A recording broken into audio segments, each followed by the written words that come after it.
Welcome back to my channel. Today I am going to talk about cannabis indica.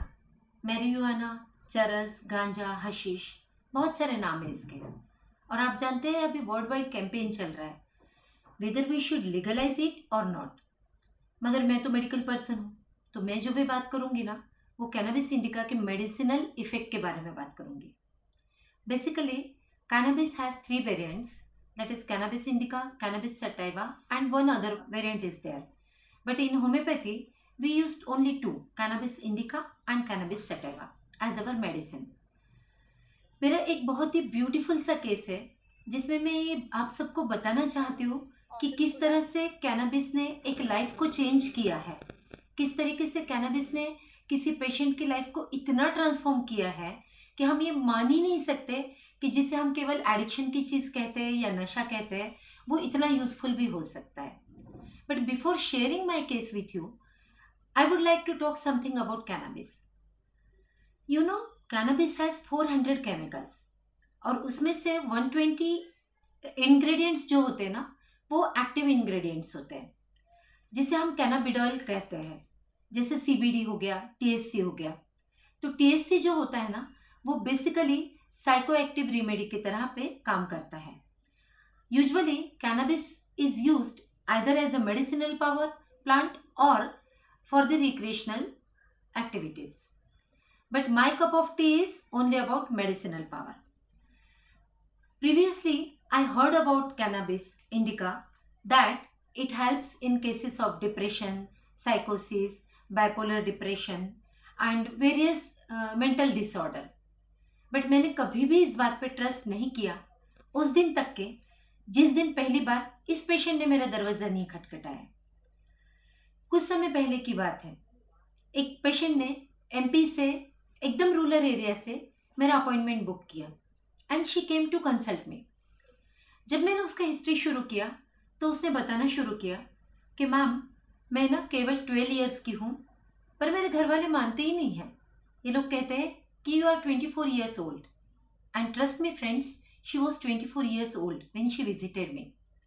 It was about some January 2015 case.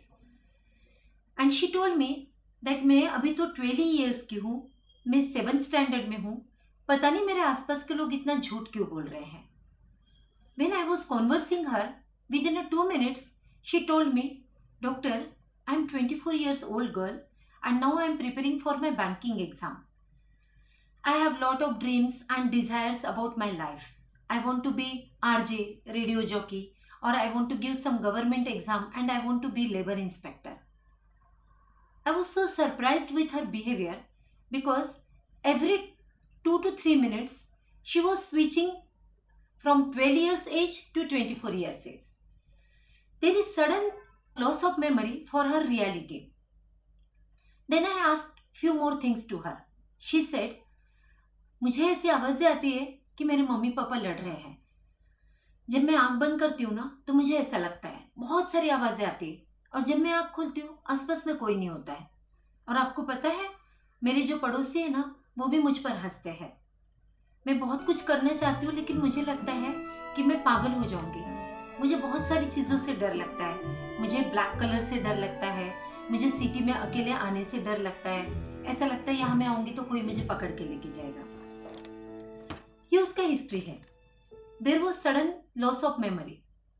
अब देखिए ऐसे case में treatment कैसा करें, क्योंकि being doctor मेरे लिए एक बहुत ही बड़ा क्वेश्चन मार्क हो गया था कि मैं इस पेशेंट को कैसे डील करूं, क्योंकि मैं उसको आइदर लॉस ऑफ मेमोरी में भी नहीं ले सक रही थी और वीकनेस ऑफ मेमोरी में भी नहीं ले सक रही थी, क्योंकि दोनों ही समय में उसका मेमोरी प्रॉम्प्टली काम कर रहा था, बट वो एक डिल्यूजन में थी कि वो बार बार बच्ची बन रही थी।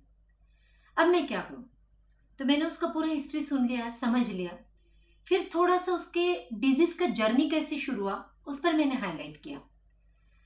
जब ये लड़की मुझसे मिली 2015 में, she was 24 years old, but her journey started 10 years बैक। इन 2004 और 5 somewhere she has been prescribed some anti depressant remedies. उसके एक साइक्रेटिस्ट डॉक्टर ने उसे कुछ एंटी डिप्रेसेंट ड्रग्स इसलिए दिए क्योंकि वो बहुत गुस्सा करती थी और बार बार हेडेक का कंप्लेंट था। यह एंटी डिप्रेसेंट ड्रग 2004 में उसके शुरू हुए।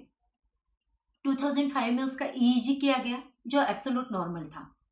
एमआरआई ब्रेन किया गया जिसमें छोटे छोटे क्लॉट थे टेम्पोरल एरिया में, लेफ्ट टेरिटरी में, लेकिन वो बहुत ही माइन्यूट थे। फिर 2006 में उसका वापस से ट्रीटमेंट चलता रहा और इन बिटवीन फ्रॉम 2008 टू 2010 वो अपने विलेज के ही एक लोकल डॉक्टर से बार बार एलोपैथिक ट्रीटमेंट लेते रही। किस चीज़ के लिए?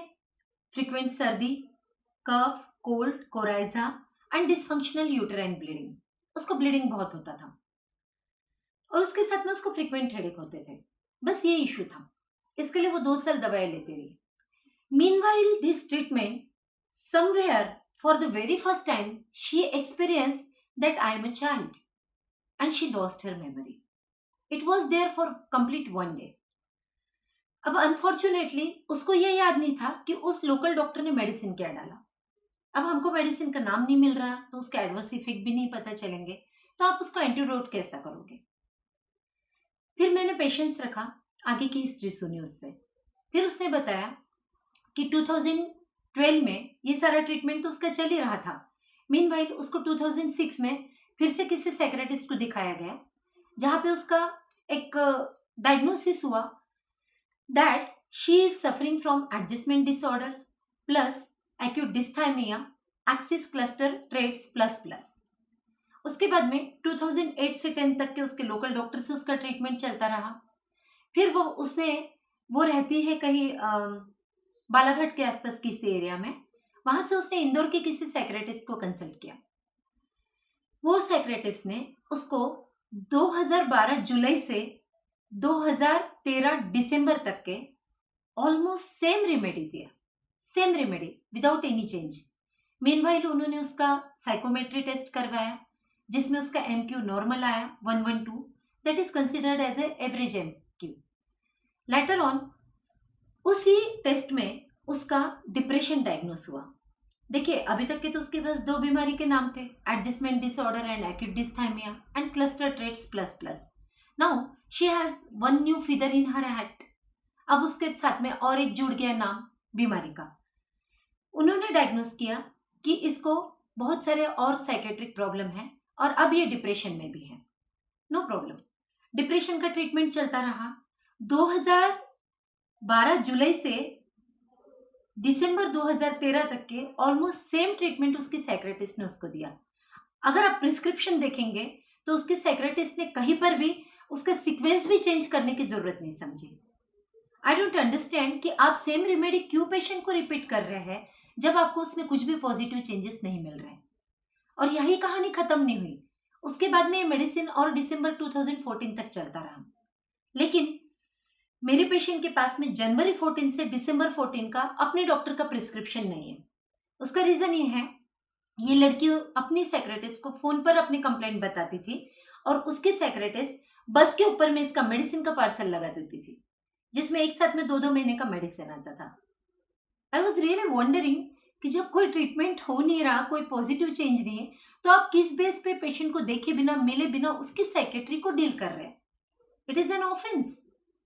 यूजुअली मैं होम्योपैथी में भी जब कोई भी वेबिनार सेमिनार लेती हूँ, कोई क्लास लेती हूँ या अपने कॉलेज में भी पढ़ाती हूँ, तो मैं सबको बताती हूँ, मेरे सारे स्टूडेंट्स को और डॉक्टर्स को, कि don't put your hands in psychiatric cases until and unless you have 10 years experience of homeopathic practice and you should have complete and good knowledge of psychiatry.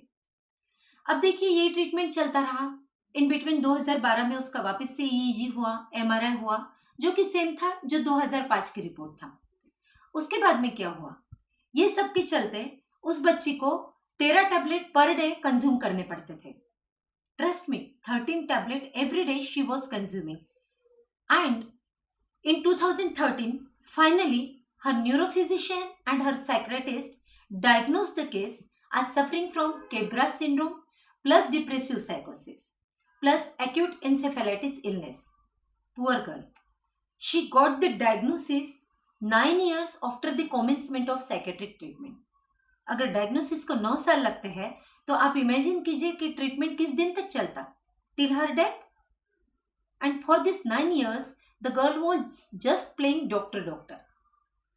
ये केस मेरे पास आया जनवरी 2015 में। मैंने केस का पूरा स्टडी किया। 3-4 रेमेडीज ऊपर आए, जैसे कैल्केरिया कार्ब आया, लैकेसिस आया, सेपी आया, सिक्यूटाविरोज आया एंड हमारा कैनाबिस इंडिका है।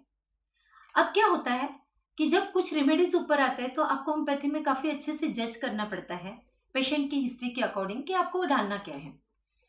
तो सिक्यूटाविरोजा एक ऐसा रेमेडी है जिसमें एक पर्टिकुलर सिम्टम है, there is delusion and confusion, patient feels that he is present in the past and there was one more characteristic symptom of cicuta virosa, that was patient feels like a child and behave like a child.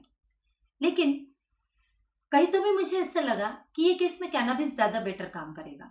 Cannabis के भी कुछ characteristic symptom हैं, जैसे cannabis patient को हमेशा लगता है कि एवरीथिंग इज अनरियल, मेरे आसपास जो है वो सब झूठा है, ये सब डिल्यूजन है, मैं जो सोच रही हूँ वही केवल सच है।